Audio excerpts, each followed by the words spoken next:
Bismillahirrahmanirrahim. Assalamualaikum warahmatullahi wabarakatuh. Anda bersama dengan saya Hana Ismail dalam Tijarah, rancangan keuangan Islam anda.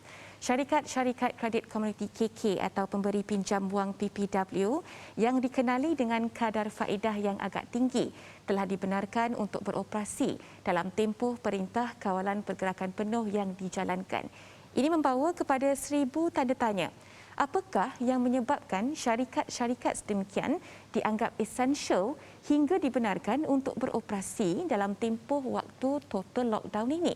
Adakah dengan memberikan tanggungjawab membantu rakyat kepada mereka yang dilihat seperti ahlong berlesen ini boleh membantu rakyat yang berada dalam keadaan sengsara dan terdesak? Adakah ini satu bantuan ataupun satu penindasan? Melihat dari sudut pandang Islam mengenai isu ini dan sebagai institusi yang dibina atas konsep ihsan dan saling bantu-membantu, bagaimanakah keuangan Islam boleh membantu masyarakat kita dalam keadaan getir supaya mereka tidak terjerumus dengan syarikat-syarikat pinjaman seperti KK dan PPW? Dan bagi mengupas dengan lebih lanjut tajuk perbincangan kali ini, bersama kami di Skype adalah Profesor Madya Dr. Muhammad Iskandar Shah Muhammad Rasid selaku Timbalan Dekan Pusat Pengajian Siswazah dan Profesional INSEF. Assalamualaikum Doktor. Waalaikumsalam Hana, apa khabar? Baik, alhamdulillah. Doktor apa khabar? Sihat alhamdulillah. Alhamdulillah. Nah, Doktor, ya, meskipun sudah berulang kali berita mengenai keganasan ahlong ini dipaparkan, namun ia masih belum menjadi pengajaran kepada masyarakat. Dan sejak November tahun 2020, Persatuan Pengguna Islam Malaysia PPIM telah merekodkan peningkatan aduan kes ahlong sebanyak 40% berbanding tahun sebelumnya. 80% daripadanya membuat pinjaman ini disebabkan terkesan dengan pandemik COVID-19 yang melanda.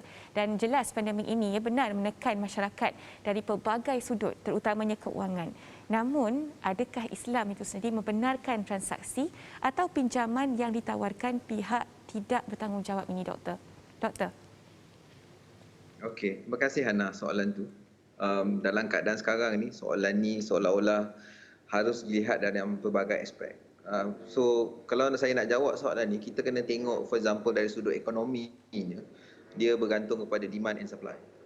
So ada supply, ada pihak-pihak yang mengambil kesempatan disebabkan ada permintaan pada perkhidmatan yang disediakan oleh ahlong. So kita kena lihat kenapa ada permintaan. Satu, of course, dalam keadaan ekonomi yang terdesak selama setahun kita mengalami pandemik ni, menyebabkan rakyat, kebanyakan rakyat susah untuk menyalami kelangsungan hidup. So diorang terpaksa pinjam dan ada pihak-pihak yang tidak bertanggungjawab mengambil kesempatan.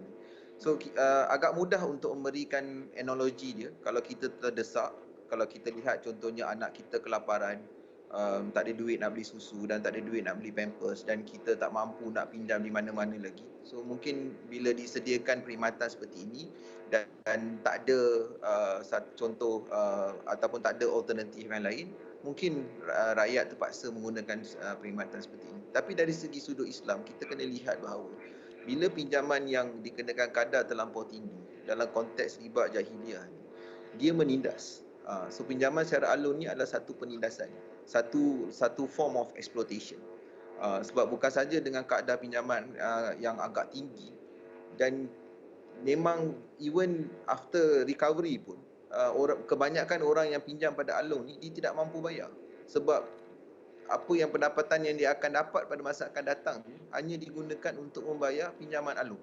Kadang kita boleh lihat contoh-contoh di mana prinsipal tu masih ada lagi, yang dibayar hanyalah kadar bunga yang berterusan. So kehidupan sekarang yang lebih teruk ni, yang berlaku disebabkan oleh pandemik, akan menjadi lebih teruk after pandemik.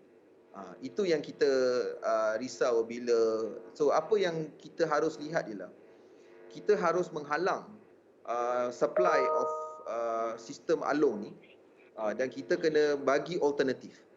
So apa alternatif dia? So bila kita sebut pasal pinjaman ni biasanya dilakukan untuk satu aktiviti yang produktif. Contohnya kita terpaksa meminjam untuk belajar, kita terpaksa minjam untuk memulakan perniagaan, kita terpaksa meminjam untuk membuat pelaburan hartanah. So itu pinjaman-pinjaman yang produktif di mana hasil kita akan meningkat dan kita mampu bayar hutang tersebut ataupun bayar pinjaman tersebut pada masa akan datang.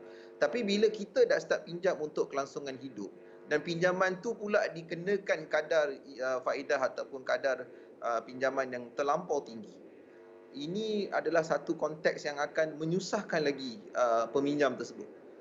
So itu yang dari segi Islam ni kita kena sediakan alternatif. So sediakan alternatif ni apa? So bila alternatif ni, kalau saya allow saya kupas isu ni dalam masa 2 minit ni.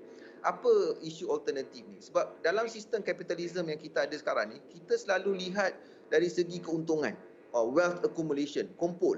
So ada pihak-pihak yang rasa ini adalah peluang untuk kita buat duit. Kita tidak lihat dari segi aspek yang meminjam tu kesengsaraan ke ataupun kesusahan, kita tidak tengok. So dalam segi sistem kapitalisme biasa, it's okay because it's demand and supply. Ada permintaan, ada penawaran, kadar keuntungan disetujui oleh kedua-dua pihak. So it's completely legal. Tapi kita tidak lihat dari segi impact. So impact pada society ni macam mana?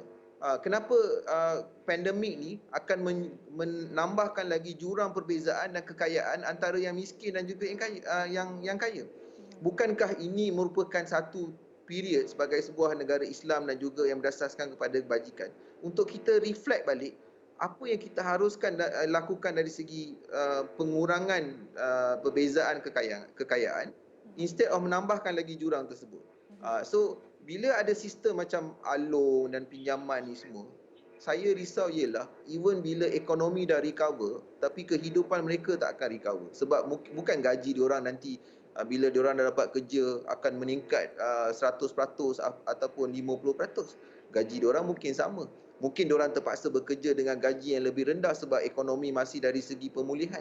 So ini yang saya risau dan kita perlu sediakan dari segi kewangan Islam, kita perlu sediakan alternatif. So alternatif dari segi kewangan Islam ialah kita tidak boleh lihat pada wealth accumulation saja, kita perlu lihat dari segi wealth distribution. Ini contoh terbaik. Kita boleh lihat macam mana institusi zakat dan juga wakaf harus digerakkan lebih hebat lagi waktu sekarang. Harus kedepankan lagi waktu sekarang. Saya selalu bagi contoh kat kawan saya, kita buka pusat pungutan zakat waktu hari raya. So kita cari orang mana yang perlu bayar zakat. Tetapi dalam zaman sekarang ni kita kena buka lagi banyak kaunter, bukan untuk orang bayar zakat, untuk kita bagi zakat kepada orang-orang yang memerlukan. So diorang tahu bantuan tu di mana harus dicari. Dan juga memudahkan lagi sistem bantuan supaya kita boleh mengelakkan ramai orang daripada terjerumus kepada pinjaman yang dalam kadar faedah yang terlampau tinggi. Inilah Hana. Okey. Kita nak bincang lebih lanjut lagi tentang alung berlesen ini selepas dalam program Tijarah. Jangan ke mana-mana.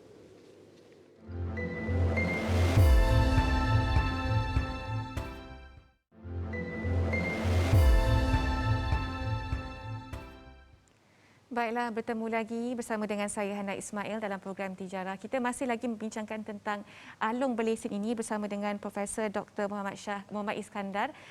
Baiklah Doktor, syarikat kredit komuniti atau pemberi pinjam wang adalah syarikat-syarikat yang memberi skim pinjaman peribadi di Malaysia atau nama popularnya alung berlesen. Rakyat Malaysia melalui pinjaman berlesen ini boleh membuat pinjaman tanpa had dengan kadar faedah 12% dengan cagaran dan 18% tanpa cagaran. Dan berdasarkan kadar faedah yang dikenakan ni, komen doktor, riba merupakan konsep dalam Islam yang memang merujuk secara meluas terhadap konsep peningkatan atau kenaikan yang dikenakan. Apakah punca dan kesan buruk yang menyebabkan riba ini diharamkan dalam Islam, doktor? Okey, terima kasih Hana. So bila kita kata alternatif ataupun kita kata intervensi dan kita create contohnya kredit community ataupun pemberian wang berlesen, of course permintaan tu akan sentiasa ada. Disebabkan apa? Sebab dari segi konteks pinjaman ni, either kita boleh pergi kepada formal banking sector ataupun yang tak layak, perniagaan mikro, orang yang tak ada collateral dan orang yang tak ada pendapatan tetap dan sebagainya. Bila diorang tak dapat akses kepada pinjaman di bank, diorang akan akses pinjaman. Alternatif diorang adalah wang berlesen. Of course, kalau kita kata dari segi kadarnya pinjaman 12 dengan 18% tu, mungkin setengah orang akan argue credit card pun 18% juga. Contohnya lah. And then pinjaman dekat bank, kalau ambil pinjaman peribadi pun dalam 5%, ada yang 9%, ada yang 8%, ada juga yang belas-belas dan sebagainya. So mungkin dari segi satu argument ialah apa bezanya kita orang dengan sistem yang ada sekarang. Cuma kita punya sistem kredit scoring adalah lebih mudah berbanding dengan bank. Dan diorang akan argue bahawa benda ni bukannya di Malaysia saja. Kalau kita tengok di negara-negara maju pun, contohnya waktu saya belajar di UK pun, every day ada iklan pinjaman peribadi ni. Ada yang kita panggil sebagai pinjaman gaji, di mana kalau gaji tak masuk lagi, kita dapatkan pinjaman dulu, and then bila gaji masuk, kita bayar. Dan dia cukup popular di negara-negara maju, disebabkan kebanyakan rakyat sekarang ni memang hidup from dalam istilah bahasa Inggerisnya paycheck to paycheck, daripada satu income bulanan kepada income bulanan yang lain. Dan bila ada emergency, kereta rosak ke, anak sakit ke apa ke, dan bila ada shortfall, terus pinjam macam ni lah sebab mudah. So bila saya nak katakan adakah ini langkah yang terbaik, ataupun ini adalah langkah yang digalakkan dalam contohnya dalam kewangan Islam. So kita kena lihat, satunya memang perlu ada intervensi. So kalau kerajaan rasakan ini intervensi yang betul, disebabkan oleh ini adalah practices yang dijalankan juga dengan dalam negara-negara yang lain, mungkin kita perlu, benda ni boleh didebate lah, okey, perlu ada, tapi macam mana kita menjadikannya lebih baik. So sebab kalau kita tutup akses pinjaman terusnya, mungkin yang meminjam tu adalah peniaga-peniaga mikro dan dia perlukan kredit sebab dia terbeli bahan mentah dan dia tak boleh dapat pinjaman daripada bank, so dia beli pinjam tu, lepas tu bila dia dah dapat tu, dia tu. So mungkin kadarnya instead dia guna credit card, dia guna yang ni. So comparatively masih sama. So mungkin dia tak boleh dapat credit card, so dia guna ni. So bagi saya, penghematan kredit yang dibagi oleh pusat komuniti dan sebagainya harus mengambil tanggungjawab kredit tu diberi untuk apa. So bukan kita kata blanket, okey, pemberian kredit ni adalah satu benda yang tidak bagus. Itu seolah-olah menidakkan fakta yang bahawa kredit kalau digunakan secara bagus ataupun secara produktif boleh membawa impak yang positif pada ekonomi. Itu kita kena terima hakikat. Tapi bila kita dah start mula bagi kredit untuk orang-orang yang cuba melangsungkan kehidupan, itu tanda-tanda bahawa ekonomi kita mengalami satu period yang kita kata tak berapa baik, dan rakyat terpaksa menggunakan pinjaman hanya untuk melangsungkan kehidupan. Dan bila pinjaman tu digunakan dalam kadar 12 hingga 18, itu nominal Hana. Kalau betul-betul kira efektifnya lagi tinggi daripada tu. So kena ingat, itu nominal saja. So nominal dengan efektif ni berbeza. So actually kalau kira betul-betul lebih kadarnya lebih tinggi daripada 18%. In fact kalau you pinjam dalam jangka masa 5 tahun, pinjam 10,000, you may end up dengan 20,000. So effectively almost you are paying bunga tu ataupun faedah tu almost 100%. Tapi benda ni kita tak nampak sebab rakyat banyak tak tahu kewangan, so dia tak tahu apa tu beza nominal dan juga beza efektif. Yang dia tahu waktu dia pinjam tu dia nak duit, dia terdesak. So bagi tahulah apa pun, dia tak fikir pun benda tu semua sebab dia perlukan duit tersebut pada waktu tu. Sebab macam saya katalah, dia terdesak sangat. So ini yang menunjukkan bahawa tanggungjawab sosial institusi sebagai perbankan yang formal dan juga even pusat kredit komuniti ini harus mengambil kira kehidupan kenapa kredit tu diberi. So contohlah saya bagilah, kalau kita nak jadikan pusat kredit ni lebih bertanggungjawab. Contohnya, diorang kata, okay, you pinjam untuk apa, kerana terlampau susah dan sebagainya. Okay, mungkin boleh pengurangan, walaupun kita boleh katakan guna kredit scoring, peminjam ni risiko tinggi, so kita kena charge dia 18%. Itu tak masuk akal. Maksudnya you menggunakan konsep pasaran semata-mata. You tak ada bawa konsep sosial dalam you punya argument. So ini yang kita risau ni sebenarnya. Sebab kita lepaskan semuanya kepada pasaran. Okey, pasaran kata kadar faedah sekarang ni sebab permintaan tinggi adalah 24%. Contohnya. And rakyat sanggup pinjam dengan 24%, diorang terdesak. Adakah itu satu langkah yang betul? bukankah kita sebagai negara yang memperjuangkan kewangan Islam ni ada satu tanggungjawab sosial di mana the right intervention harus ada. So pada pendapat saya ialah kita kena create alternatif yang lebih kepada berhemah, sebab dia ada beza orang yang pinjam untuk membina kelangsungan hidup dan orang yang meminjam untuk perniagaan dan sebagainya. Kena bezakan. Kalau kita tak bezakan dan kita tidak mengambil kira so-called konsep kehidupan kita ni, saya cuma risau ialah pemulihan yang akan berlaku akan lagi sukar dan juga akan lebih perit. Saya bagi satu contoh je lah, Hana. Kalaulah you pulih pun, you dah pinjam dengan kadar 18%, lepas tu gaji you after tu dapat kerja dan gaji you kerja bayar duit dekat ni je, pusat pungutan yang you pinjam je. So nanti you kena pinjam lagi sebab perbelanjaan masih sama. So macam mana you nak tu? So itu yang saya risau lah. Pada pandangan saya itu saya risau lah. Doktor, ringkas sebelum kita berhenti lihat sekejap. Pandangan doktor lah kan, sejauh mana kredit komuniti ini mereka ni ada belas ihsan? Perhatian doktor lah, rata-rata mereka bagaimana? Bagi saya diorang ikut konsep pasaran. Konsep pasaran. Konsep ihsan tu, intervention tu harus diterapkan oleh state, which is the government. So the role of the government is to ensure that ataupun untuk memastikan bahawa sistem pasaran yang kita ada ni bukan eksploitasi. So senang kita kata okey, pasaran kata 18% agree, tapi it can be a form of exploitation because you are bagi pinjam 18% ni pada orang yang terdesak. So kalau dia pinjam sebab dia melangsungkan perniagaan, dia pinjam 12% tapi dia punya kadar keuntungan dia 20%, logik lah. Tapi kalau you bagi pinjam orang yang terdesak, dia tak boleh nak bayar, lepas tu you charge dia 18%, macam mana dia nak bayar? Betul. So inilah yang kita risaukan lah, Hana. Okay. Betul. Doktor, kita nak berhenti lihat seketika, doktor. Selepas ini nak tanya lagi doktor lebih lanjut tentang alung berlesen ini. Selepas ini di Tijarah, jangan ke mana-mana.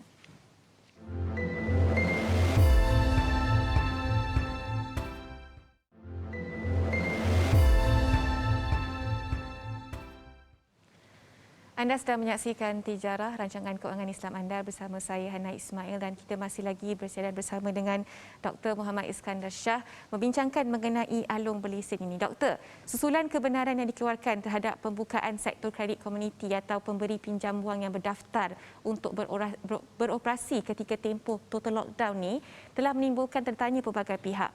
Mungkin dari sisi baiknya sektor ini mampu membantu masyarakat yang berada dalam kesusahan dengan memberi pinjaman wang kepada mereka yang memerlukan. Namun, kadar faedah setinggi 18% yang dikenakan, adakah ia sebenarnya membantu atau lagi menindas masyarakat? Doktor. Kadar pinjaman tu of course bergantung kepada risiko kan.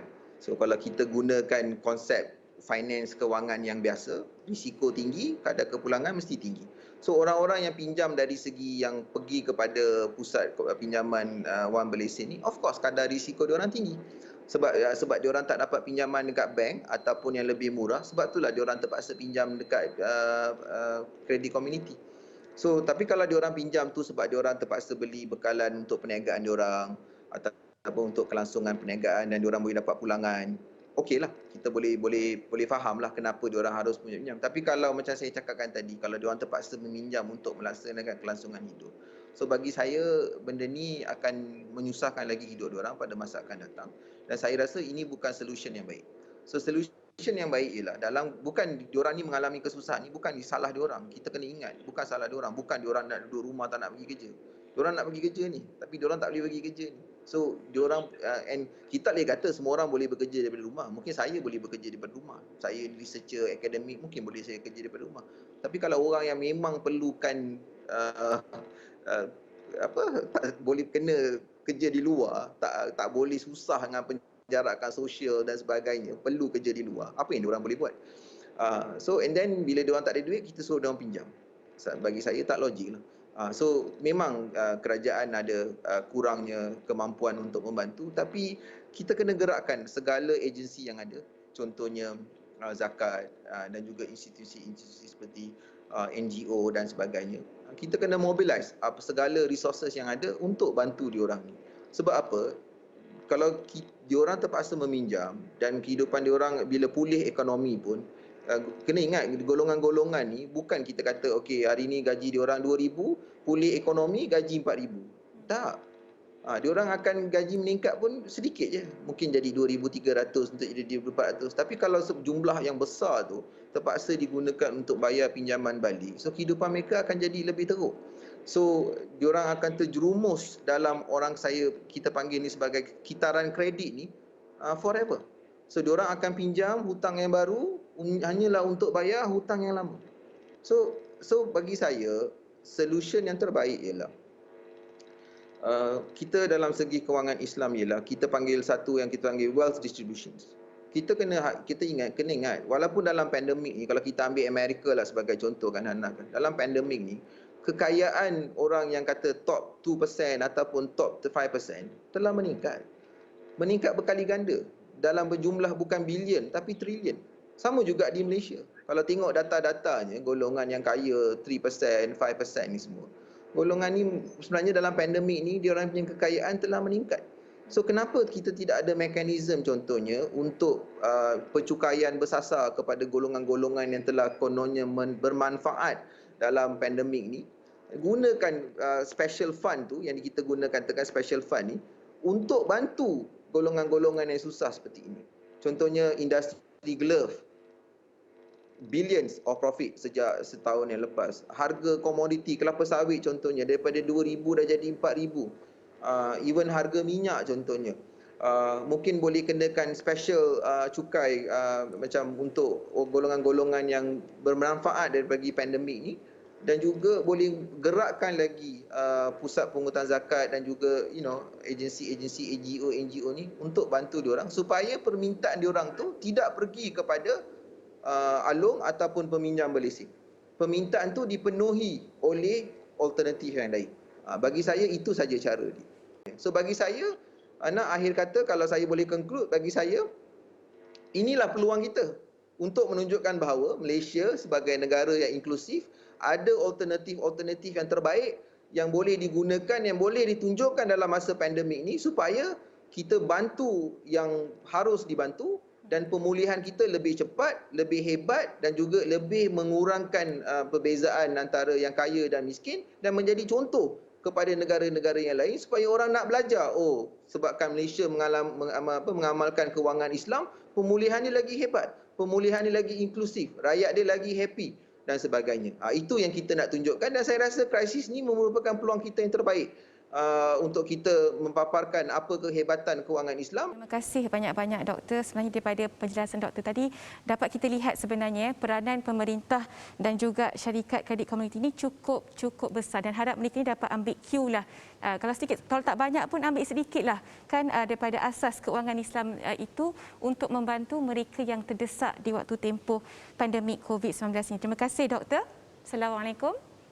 Waalaikumsalam Hana, terima kasih. Baiklah, kita pun sampai ke penghujung rancangan. Terima kasih diucapkan kepada Profesor Madya Dr. Muhammad Iskandar Shah Muhammad Rasid selaku Timbalan Dekan Pusat Pengajian Siswazah dan Profesional Insaf. Dan suka untuk saya simpulkan di sini umat Islam dinasihatkan agar menjauhkan diri daripada sebarang aktiviti yang mempunyai unsur gharar dan jelas mengamalkan riba. Kepentingan untuk menjauhi riba itu bukan sahaja disebabkan pengharamannya melalui ayat Al-Quran yang telah diturunkan, malah ia boleh memudaratkan kestabilan ekonomi dan sosial masyarakat. Dan dalam mengharungi kesempitan hidup, berfikirlah secara rasional dan buatlah keputusan yang bijak tanpa mendedahkan diri anda dan juga orang lain kepada permasalahan yang lebih besar di masa akan datang. Dan Allah Subhanahu Wa Taala berfirman dalam surah Al-Baqarah ayat 275, mafhumnya Allah telah menghalalkan berjual beli, yakni berniaga, dan mengharamkan riba. Ketahuilah, niat tidak menghalalkan cara anda. Fikir-fikirkanlah. Sekian sahaja Tijarah pada minggu ini. Kita jumpa lagi di hari dan masa yang sama. Assalamualaikum warahmatullahi wabarakatuh dan selamat malam.